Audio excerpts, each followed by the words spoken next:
అందరికీ నమస్కారములు. నేడు 7వ తరగతి తెలుగు పాఠ్యపుస్తకంలోని బాలచంద్రుని ప్రతిజ్ఞ అనే పాఠ్యాంశం చెప్పుకుందాం. ఈ పాఠ్యాంశం ప్రక్రియ ద్విపదకు చెందినటువంటిది. ఇతివృత్తం శౌర్య పరాక్రమాలు. ఈ పాఠ్యాంశం కవి శ్రీనాథుడు. ఈ బాలచంద్రుని ప్రతిజ్ఞ అనే పాఠ్యాంశంలో మొదటిగా వినడం, ఆలోచించి మాట్లాడడం అనే అంశం గురించి చెప్పుకుందాం. ఈ అంశంలో భాగంగా అక్కడ మనకి కొన్ని చిత్రాలు ఇవ్వడం జరిగింది. ఆ చిత్రాలను బాగా పరిశీలించండి. పరిశీలించిన తర్వాత వాటి గురించి మనం చర్చిద్దాం. అందులో మొదటగా మనం అక్కడ చిత్రం గురించి మాట్లాడండి అని ఇవ్వడం జరిగింది. ఆ చిత్రంలో చూస్తే మనకు ఇద్దరు వీరుల ఫోటోలు ఇవ్వడం జరిగింది. వారిద్దరు కూడా స్వాతంత్ర సంగ్రామంలో పాల్గొన్నటువంటి వారే. వారు భగత్ సింగ్ మరియు అల్లూరి సీతారామరాజు అని మనం తెలుసుకుందాం. రెండవ ప్రశ్న, చిత్రంలో ఉన్న మహనీయుల గొప్పతనం గురించి చర్చించండి అన్నారు. ఈ చిత్రంలో ఉన్నటువంటి ఆ యొక్క స్వతంత్ర సమరవీరుల గురించి మనం చెప్పుకుంటే మొదటిగా భగత్ సింగ్ చిత్రం అక్కడ ఉండడం జరిగింది. భగత్ సింగ్ 1907వ సంవత్సరం సెప్టెంబర్ 28వ తేదీన ఫైసలాబాద్ జిల్లా పంజాబ్లో జన్మించారు. నవజవాన్, భారత సభ, హిందుస్థాన్ సోషలిస్టు రిపబ్లిక్ అసోసియేషన్, కీర్తి కిసాన్ పార్టీని నడిపారు వీరు. వీరి తల్లిదండ్రులు కిషన్ సింగ్, విద్యావతి దంపతులు. భారతదేశంలో బ్రిటిష్ పరిపాలనను వ్యతిరేకిస్తూ విప్లవాత్మక ఉద్యమాలను చేపట్టిన కుటుంబంలో ఈయన జన్మించారు. భారత బ్రిటన్ రాజకీయ ఖైదీలకు సమాన హక్కులు కల్పించాలని డిమాండ్ చేస్తూ జైలులో 64 రోజులు నిరాహార దీక్షను చేపట్టాడు. లాలా లజపతి రాయ్ హత్య నేపథ్యంలో ఒక పోలీస్ అధికారిని కాల్చినందుకు భగత్ సింగ్ 1931వ సంవత్సరం మార్చి 23వ తేదీన లాహోరులో ఉరి తీశారు. అప్పటికి ఆయన వయసు 23 సంవత్సరాలు.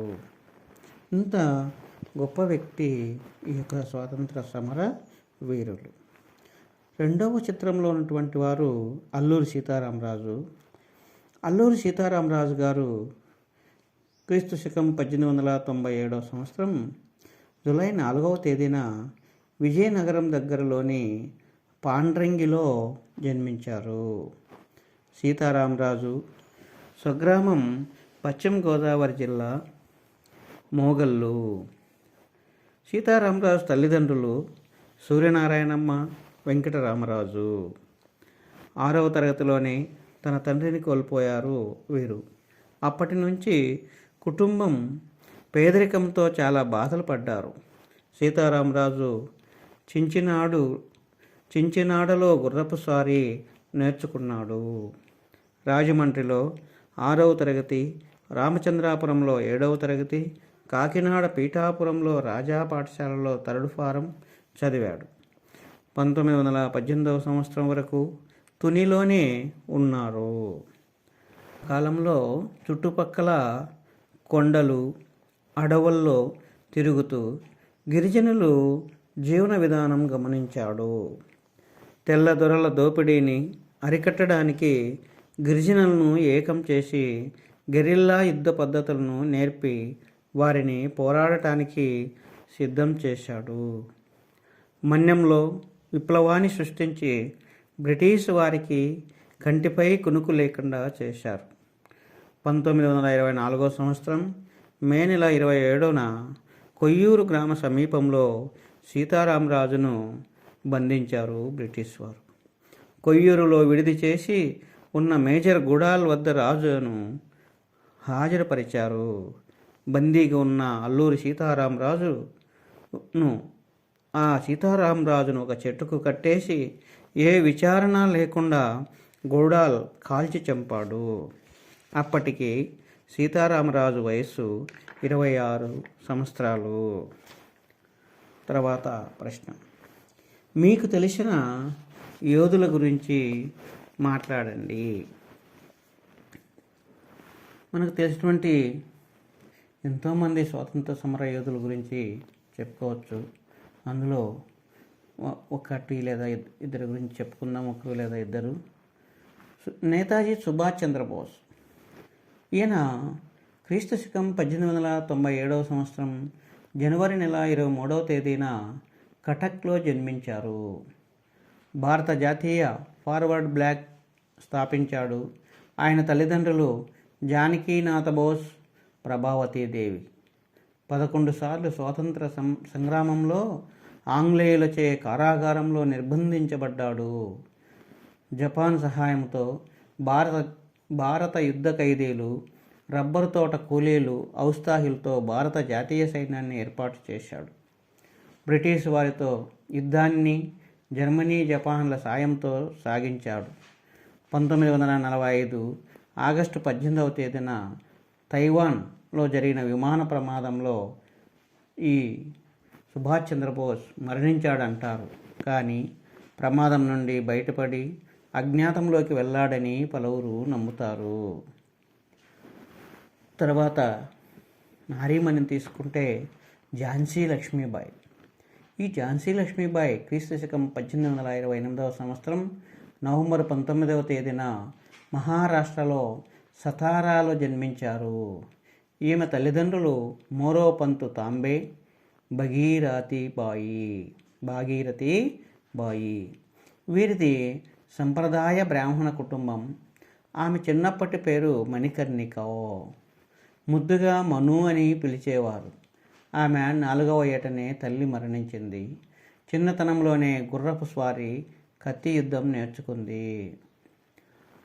ఈ ఝాన్సీ లక్ష్మీబాయి 13 సంవత్సరాల వయసులోనే ఝాన్సీ రాజు అయినటువంటి గంగాధరరావును ఆమెను వివాహం చేసుకున్నాడు.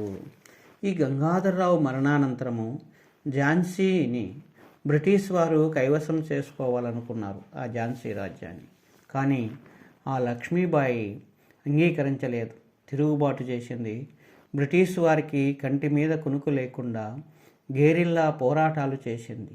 చివరకు బ్రిటిష్ వారి దుర్మార్గానికి 1858వ సంవత్సరం జూన్ 18వ తేదీన గ్వాలియర్లో మరణించింది. ఆమె తండ్రిని బ్రిటిష్ వారు ఉరితీశారు. ఆమె వారసుడుగా దామోదరరావుని ప్రకటించారు. ఈ విధంగా ఆ సమరయోధుల గురించి మనం చర్చించుకోవడం జరిగింది. ఈ పాఠం యొక్క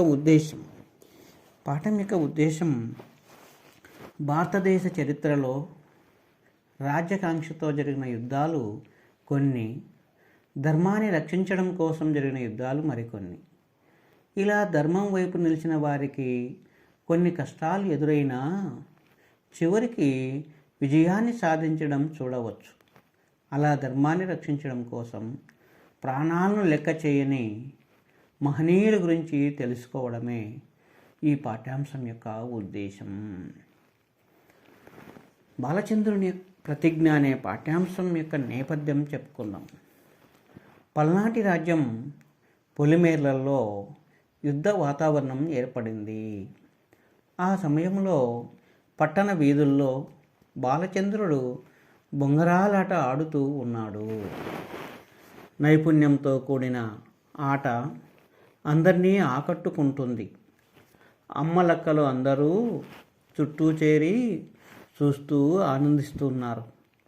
ఒక బొంగరం పొరపాటున అన్నమ్మ అనే ఆమెకు తగిలింది. ఆమె కోపంగా, నీ పౌరుషం బొంగరాల ఆటలో కాదు, యుద్ధభూమిలో చూపించు, పల్నాటి వీరత్వాన్ని ప్రదర్శించు అని అంది. వెంటనే బాలచంద్రుడు పౌరుషంతో యుద్ధరంగమునకు బయలుదేరి ఆ తల్లి యొక్క దీవెనలు తీసుకున్న సందర్భంలోనిది ఈ పాఠ్యాంశం యొక్క నేపథ్యం. ఈ పాఠ్యాంశాన్ని రాసినటువంటి కవి గురించి తెలుసుకుందాం. ఇప్పుడు కవి పరిచయం చెప్పుకుందాం. ఈ పాఠ్యాంశాన్ని రాసినటువంటి కవి శ్రీనాథుడు. వీరు 15వ శతాబ్దానికి చెందినటువంటి వారు. శ్రీనాథుడు పెదకోమటి వేమారెడ్డి ఆస్థానకంలో విద్యాధికారిగా ఉన్నటువంటి వారు. వీరు రాసినటువంటి చాటు పద్యాలు ఆంధ్రదేశమంతటా ప్రసిద్ధి పొందినటువంటివి. మరుత్రాట్ చరిత్ర, శృంగార నైషధము, కాశీఖండము, హరవిలాసము, పల్నాటి వీర చరిత్రము, క్రీడాభిరామము మొదలైనటువంటివి వీరు రచించారు. శ్రీనాథునికి కవి సార్వభౌముడు అనే బిరుదు ఉన్నది. ప్రస్తుత పాఠ్యాంశం పల్నాటి వీర చరిత్రలోంచి గ్రహింపబడింది. బాలచంద్రుని ప్రతిజ్ఞ అని తల్లి పలికిననియే బాలుండ్ భయమేల కొల్పెతూ పామని విపుడు నలగాముడెరుగును నాదు శౌర్యంబు ప్రళయకాలము నాటి భైరవూ రీతి సైంధవావదవేల సాహస స్ఫూర్తి విజయుడు రణములో విహరించునట్లు కౌరవాసేనలో గదబట్టి దూరి వడమూడి రణము నవ్రాలీన ఎట్లు వాయుపుత్రుడు లంక వడితోడ చొచ్చి బస్పంబుగా వించి ప్రబలిన భంగి రాక్షసారణములో రామచంద్రుండు వీరపరాక్రమ విధి చెందినట్లు జలది మధ్యంబున సారకూదిరుగు మంతరాశైలంబు మార్కితో పంగా పాలాక్షుండు అతి రౌద్ర పటిమ మీరంగా త్రిపురముల్ కాల్చి తీర్చిన ఎట్లు స్థావరాజంగమా సకల వస్తువుల ప్రళయాబ్ది ముంచంగ పరిగిన రీతి కామభూపదలము గడగాడ వనక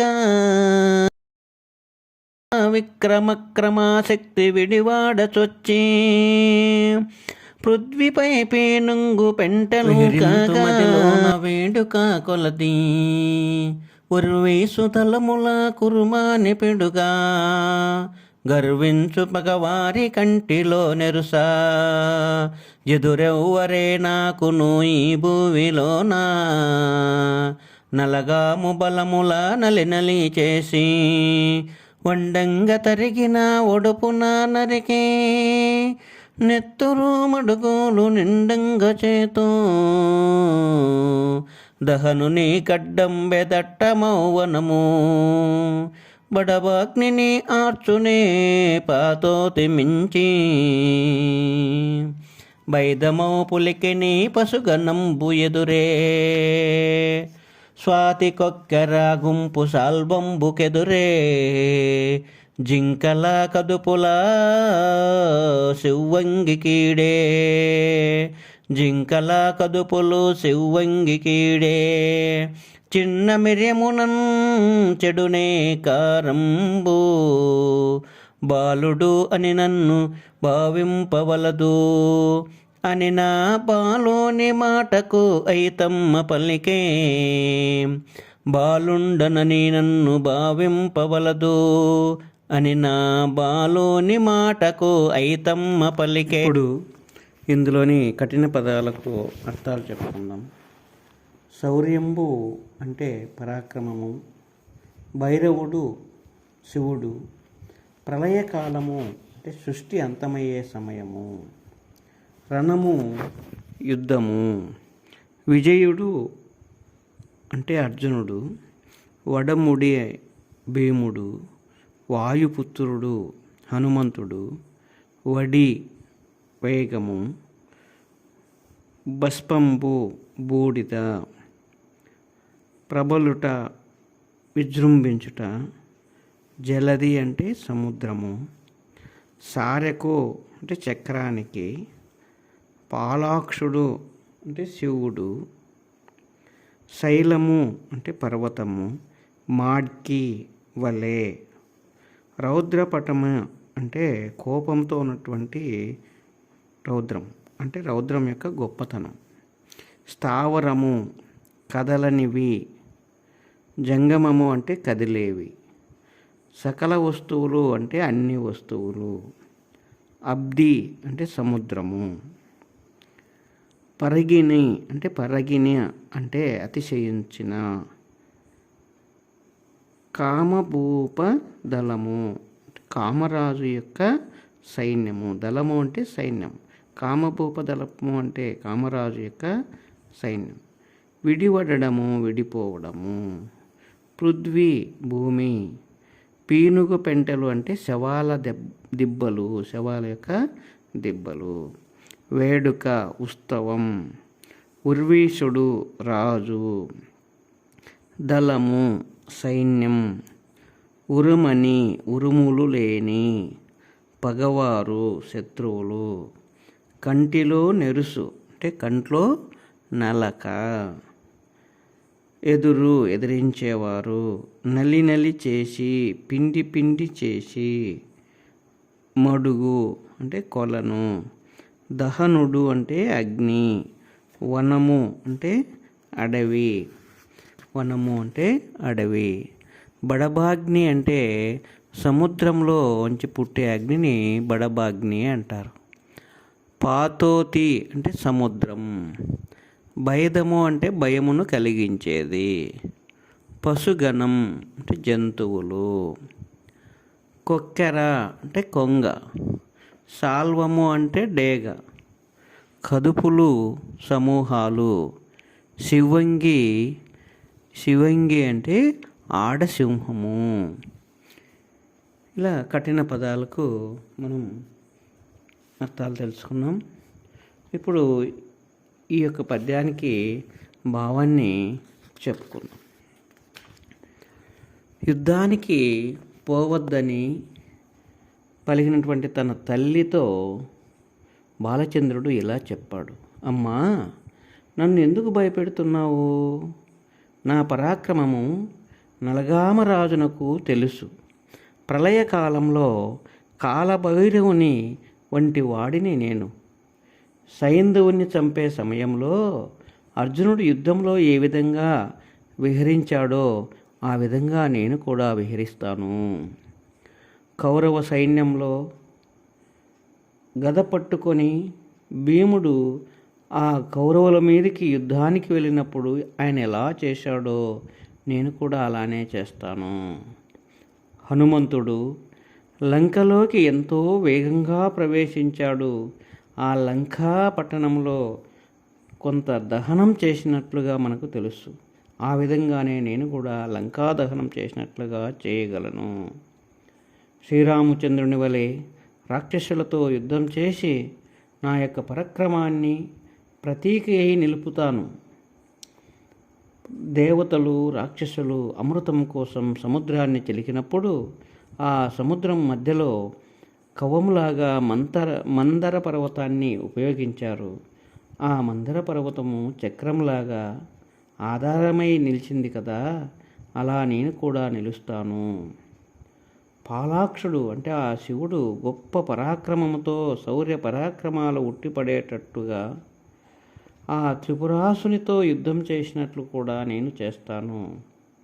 శివుడు కోపంతో త్రిపురాలను కాల్చినట్లు చెలరేగుతాను. మహాశివుడు ప్రళయకాలంలో అంతరించిపోయే సమయంలో ఈ భూమండలాన్ని సముద్రంలో ముంచినట్లుగా యుద్ధంలో సైన్యాన్ని నశింపచేస్తాను. నలగామరాజు సైన్యం గడగడ వణికేటట్లు గొప్ప పరాక్రమాన్ని నేను ప్రదర్శిస్తాను. యుద్ధరంగంలో శత్రు సైన్యం కుప్పలు తెప్పలుగా పడేటట్లు, నా యొక్క మనస్సు ఆనందపడేటట్లు నేను విహరిస్తాను. అమ్మా, మహారాజు సైన్యం పాలిట ఉరుములు లేనటువంటి పిడుగునవుతాను నేను. గర్వించే సైన్యానికి కంటిలో నలుసునై వేధిస్తాను. ఆ సమయంలో ఈ భూమిపైన నన్ను ఎదిరించేవారు ఎవరూ ఉండరు. నలగామరాజు బలగాన్ని తుక్కుగా చేస్తాను. వంట చేసేటప్పుడు కూర ముక్కలు, ఆ కూరగాయలు ముక్కలు తరిగినట్లుగా తరుగుతాను. యుద్ధంలో రక్తం మడుగులు కట్టిస్తాను. ఆ దావాగ్ని దహనం చేయటానికి అడవి అడ్డమా? బడబాగ్నిని సముద్రము ఆర్పగలదా? అంటే సముద్రంలో పుట్టే అగ్ని బడబాగ్ని, అదేమైనా సముద్రం ఆర్పగలదా?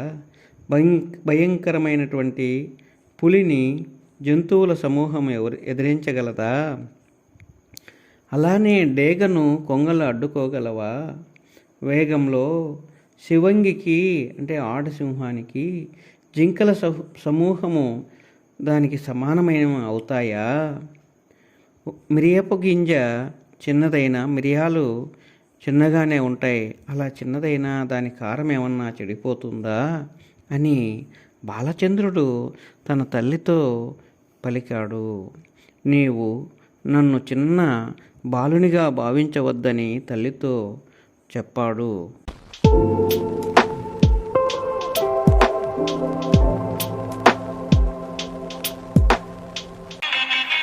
Like, share, comment and subscribe this channel.